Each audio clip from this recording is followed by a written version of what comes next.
마가복음 9장 2절부터 13절까지의 말씀입니다.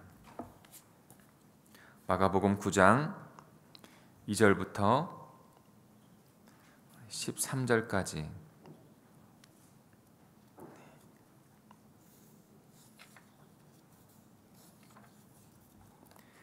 한 절씩 교독하여 읽겠습니다. 제가 먼저 2절을 읽겠습니다.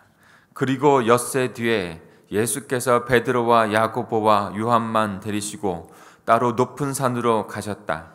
그런데 그들이 보는 앞에서 그의 모습이 변하였다. 그곳은 세상의 어떤 빨래꾼이라도 그렇게 희게 할 수 없을 만큼 새하얗게 빛났다.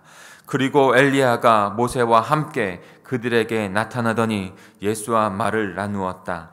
베드로가 대답하여 예수께 말하였다. 라삐여, 우리가 여기 있는 것이 좋겠습니다.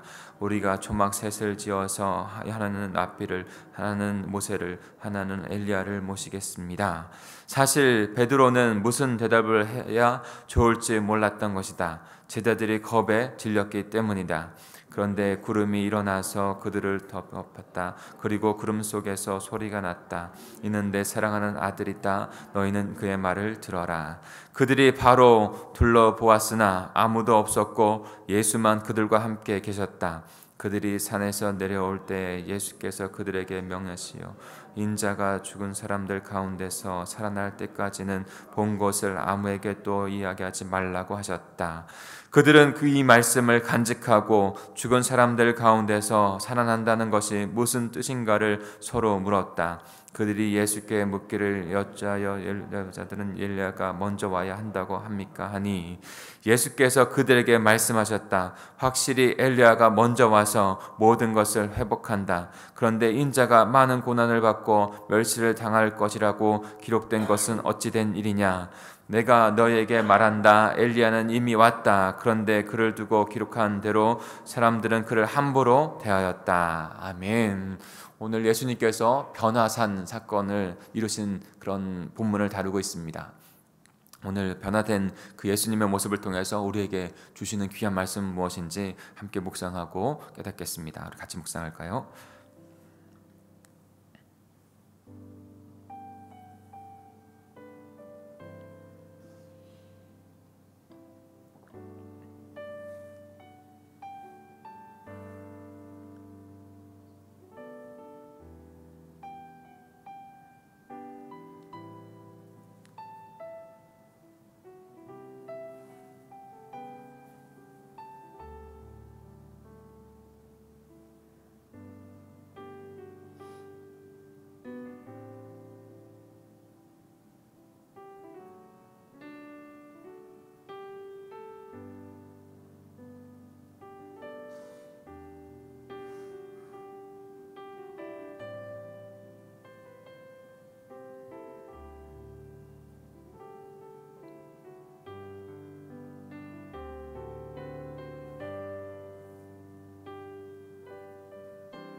우리 함께 2절과 3절 다시 한번 읽어보겠습니다. 2절과 3절입니다. 시작.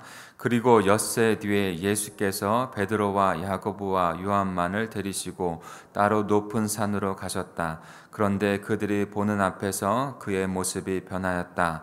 그 옷은 세상의 어떠한 빨래꾼이라도 그렇게 희게 할 수 없을 만큼 새하얗게 빛났다. 아멘.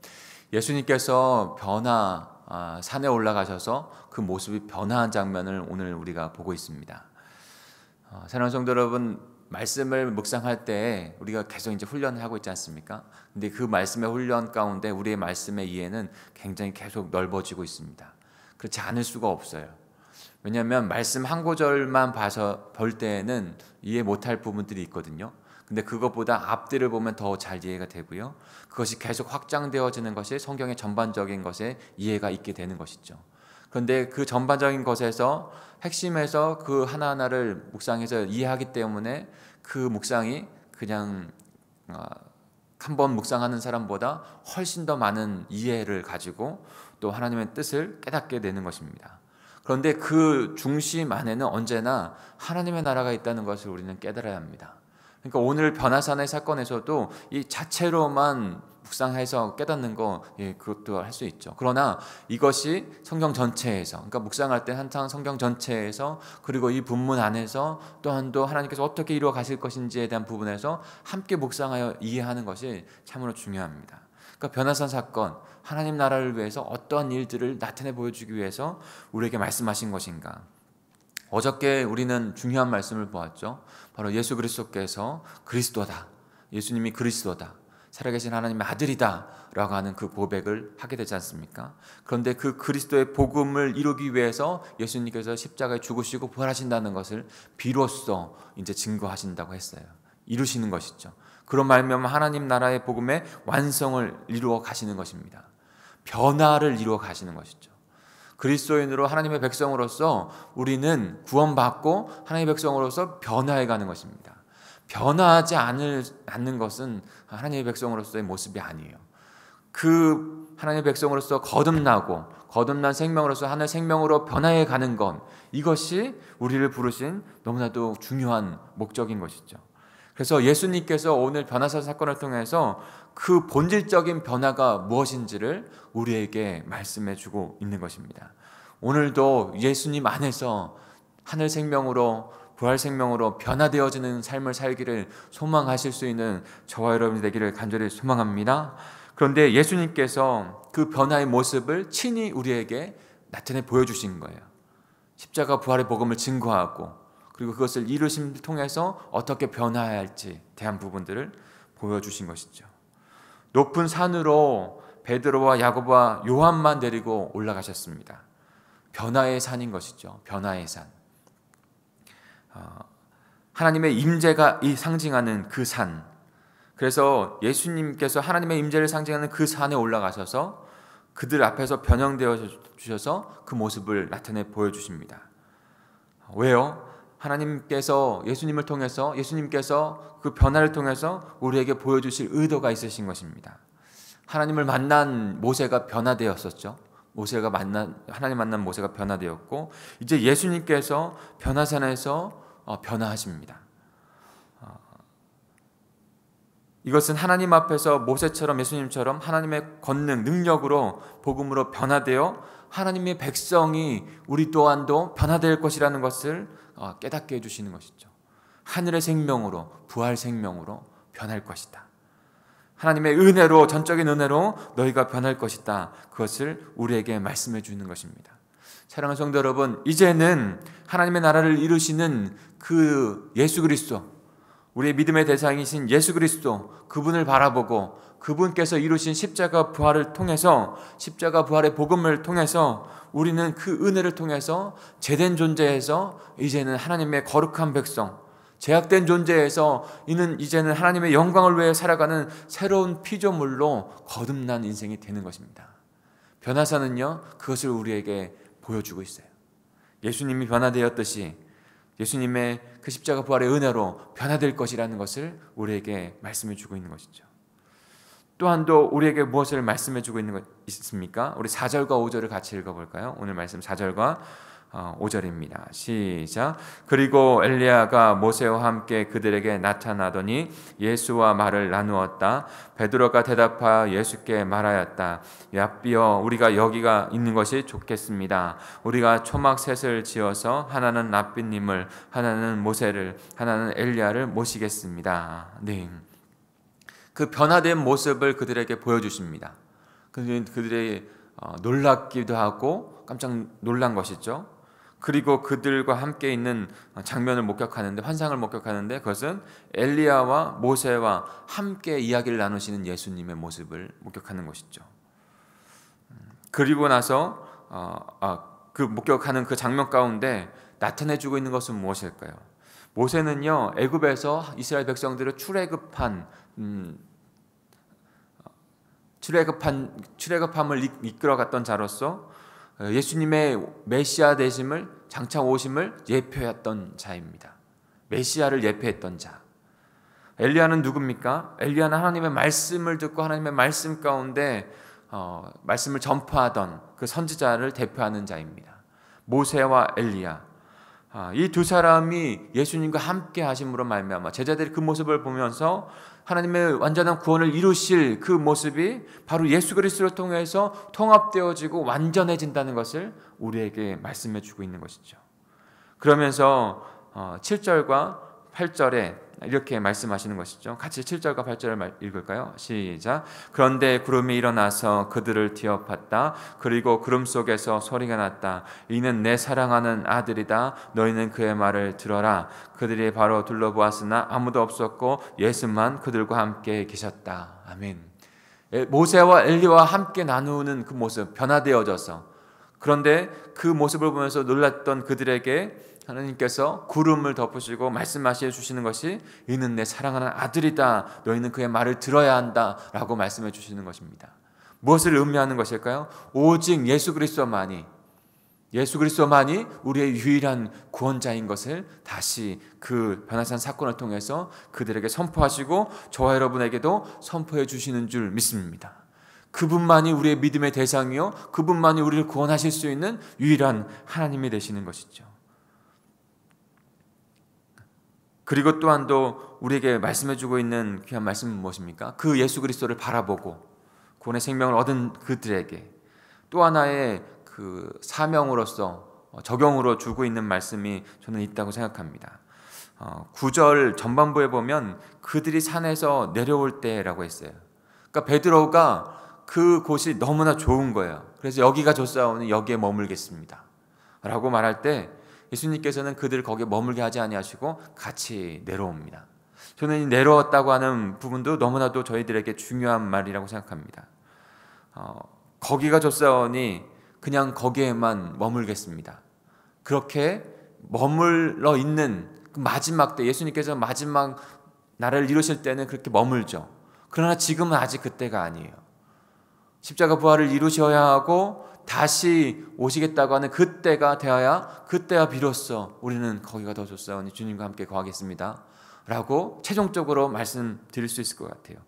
그러나 지금은 거기가 좋사오니 거기에 머물겠습니다가 아니라 세상으로, 하나님의 잃어버린 영혼으로 내려와야 하는 것이죠. 예수님이 그래서 내려와서 십자가 그 길을 걸어가신 것입니다. 우리가 때로는 교회가 좋고 때로는 우리가 좋아하는 것 좋아해서 거기에 머물기 원합니다.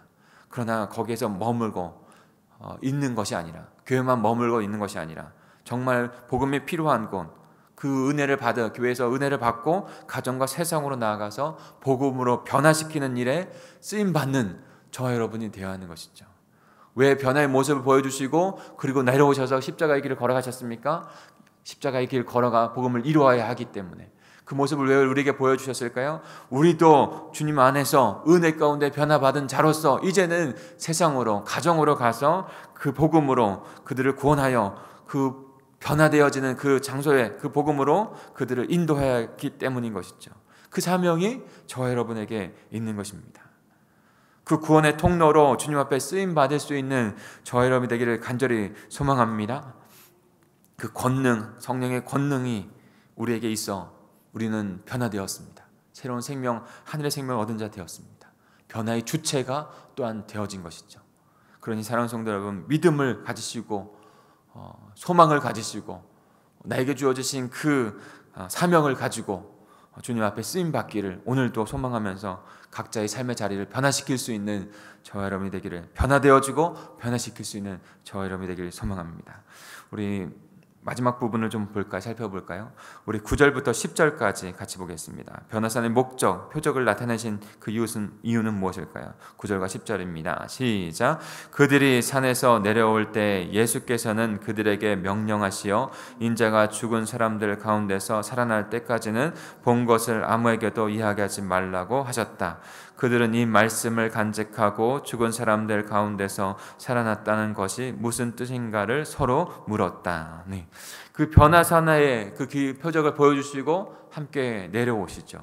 내려오실 때 한 가지 제자들에게 명하십니다. 그것은 뭐냐면 지금 변화산의 그 표적을 본 것, 기적을 본 것, 그것을 자신이 십자가에 죽고 다시 살아난 것, 그 사건이 있을 때까지는 아무에게도 그 본 것을 말하지 말라는 거예요. 아무에게도 그 본 것을 말하지 말라. 예수님께서 하나님의 백성들이 하늘 생명으로 변화되는 일을 위해서, 그 변화되는 일을 위해서 십자가 그 부활의 생명을, 복음을 이루시죠. 거기까지 가시는 거예요. 지금 예수님이 다 된 일이 아니에요. 예수님께 십자가 부활의 그 복음을 이루시기 위해서 그 길을 가십니다. 그 길 가운데 제자들에게 그와 같이 당부를 하는 것이죠. 그런데 그 모습을 통해서 우리가 깨닫는 건, 중요하게 깨달아야 될 것은 그 변화의 그 마지막, 그 변화의 너무나 중요한 최종 종결의 어떤 복음을 이루는 것은 십자가와 부활이라는 것이죠. 십자가와 부활을 통해서만이 완전한 부활의 생명, 하늘의 생명으로 변화한다는 것을 우리에게 깨우쳐주고 있습니다. 그러면서 12절 13절에 보면 세례 요한을 나타내면서, 그리고 그 세례 요한을 넘어서 가야 될 것을 우리에게 말씀해 줍니다. 우리 12절 13절도 읽어볼까요? 시작. 예수께서 그들에게 말씀하셨다. 확실히 엘리야가 먼저 와서 모든 것을 회복한다. 그런데 인자가 많은 고난을 받고 멸시를 당할 것이라고 기록한 것은 어찌 된 일이냐. 내가 너에게 말한다. 엘리야는 이미 왔다. 그런데 그를 두고 기록된 대로 사람들은 그를 함부로 대하였다. 여기서 엘리야는 세례 요한을, 예수님의 길을 예비하는 세례 요한을 의미하기도 하고요. 또 한도 엘리야는 엘리야를 나타낸 것은 자신을 의미해서 나타낸 것입니다. 바로 세례 요한도 예수님의 오실 길을 먼저 선포하여 나타낸 자, 그렇게 되었다는 것이고요. 누구를 위해서요? 예수 그리스도를 위해서. 그리고 예수 그리스도께서 친히 이 땅 가운데 오셔서 그렇게 구원자로 오셨지만, 메시아로 오셨지만 고난받는 메시아가 된다는 거예요. 멸시를 받는 메시아가 된다는 것이죠. 무엇을 의미하는 것입니까? 바로 십자가, 그 고난, 대속의 죽음, 그리고 3일 만에 부활하신 그 부활의 승리, 그것으로 말미암아 온전한 변화, 하나님의 백성으로 변화시킬 수 있다는 것이죠. 변화산 사건을 통해서 우리에게 그것을 말씀해 주고 있는 것입니다. 다른 어떤 것으로 변화되지 않습니다. 하늘 생명으로, 부활 생명으로 나아가는 건 오직 예수 그리스도의 십자가 부활, 예수님의 그 구원자 대신 그 예수님을 통해서만이 그렇게 변화되어지는 것이죠. 그 은혜가 저와 여러분에게 있는 것입니다. 그 부활의 생명의 은혜가 저와 여러분에게 있습니다. 그래서 제된 모습에서 흰 눈보다 더 희게 변화되어지는 하늘 생명, 부활 생명을 얻은 자로 거듭난 생명이 된 줄 믿습니다. 사랑하는 성도 여러분, 그 은혜 가운데 오늘도 살아가시는 저 여러분이 되기를 간절히 소망합니다. 우리가 그렇게 변화될 것을 예표로 변화산에서 우리에게 분명히 보여주셨습니다. 주홍 같은 죄도 그 예수 그리스도의 은혜 안에서 변화될 것, 하늘의 생명, 은혜를 받은 자가 될 것이라는 것을 우리에게 예표해 주셨습니다. 그 은혜 그대로 우리가 변화된 생명을 얻었습니다. 그리고 나서 거기가 좋사오니 거기에 머물겠습니다 라고 말하는 자들이 아니라 예수님과 같이 내려와서 지금 이 시간에는, 이 시대에는 예수님의 그 예수님의 복음으로 그들을 변화시킬 주체로 저희들을 부르신 것이죠. 그 사명을 우리에게 주셨습니다. 예수님과 같이 그 십자가로 걸어가실 수 있는, 그래서 그들을 영원 구원하여 변화시킬 수 있는 하늘의 생명으로, 하늘의 부활의 생명으로 나아갈 수 있는 저와 여러분이 되기를 간절히 축복합니다. 오늘도 그런 귀한 하늘의 생명이 되시기를, 삶이 되시기를 간절히 축복합니다. 우리 같이 기도하시겠습니다.